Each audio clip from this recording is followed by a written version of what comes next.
ورحمة الله تعالى وبركاته. سمحوا لي لافا تاعي راهي شوية مبدلة بسبب لا غريب راكم تعرفوا. إن شاء الله وقت اللي يوصلكم هذا الفيديو يلقاكم بكل صحة وعافية. نبدأ الفيديو تاعنا اليوم بالصلاة والسلام على نبينا محمد صلى الله عليه وسلم. اليوم ما جيتكمش بالخياطة، ما جيتكمش بالطبخ، اليوم جيتكم تدبيرة صرات لي أنا شخصيا، يعني مع القميص تاع الزوج تاعي.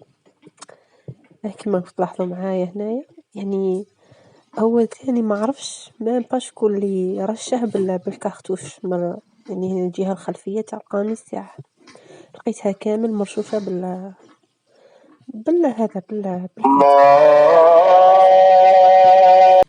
كما قلت لكم لقيتها كامل مرشوشة بالفتخ.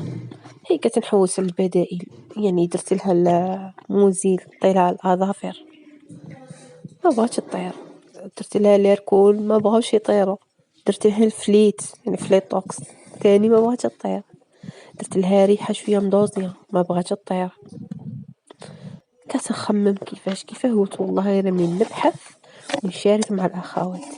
شفت شحال من فيديو ربي يجازي الأخوات، واحدة لقيتها حاطات يعني صابون الطرف فقط، قلت والله ماني سيئة معاكم.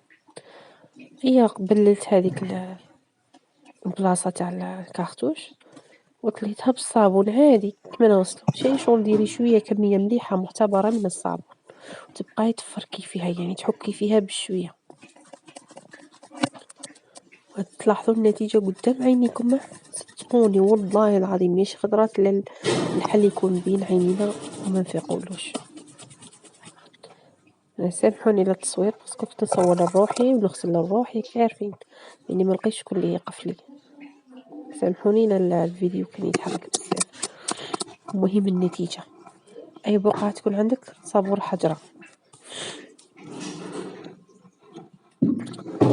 الأخوات عندهم طرق أخرى نتمنى أنه يفيدونا في التعليقات، واحدة تستفاد من واحدة.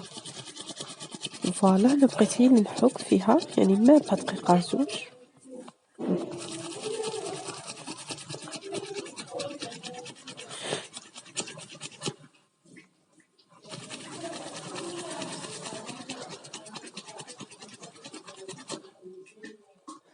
فوالا غادي تنبهروا كيما انبهرت أنايا ما شاء الله.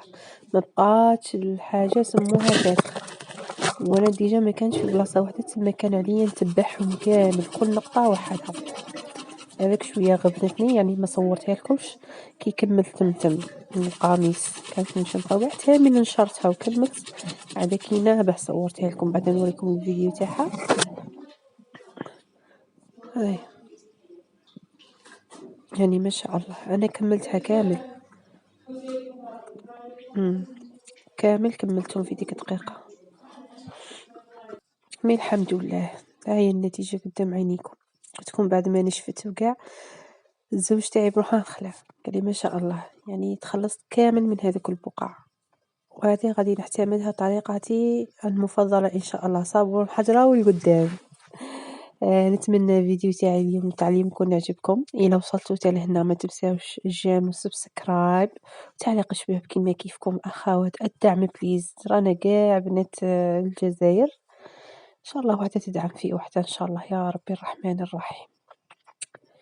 وما بقى لي غير نقولكم تهلاو في رواحكم وربي يدوم عشرتكم ويهنيكم، ومع السلامة إلى ملتقى آخر مع تدبيرة أخرى ووصفة أخرى إن شاء الله يا رب الرحمن الرحيم. السلام عليكم أخوات.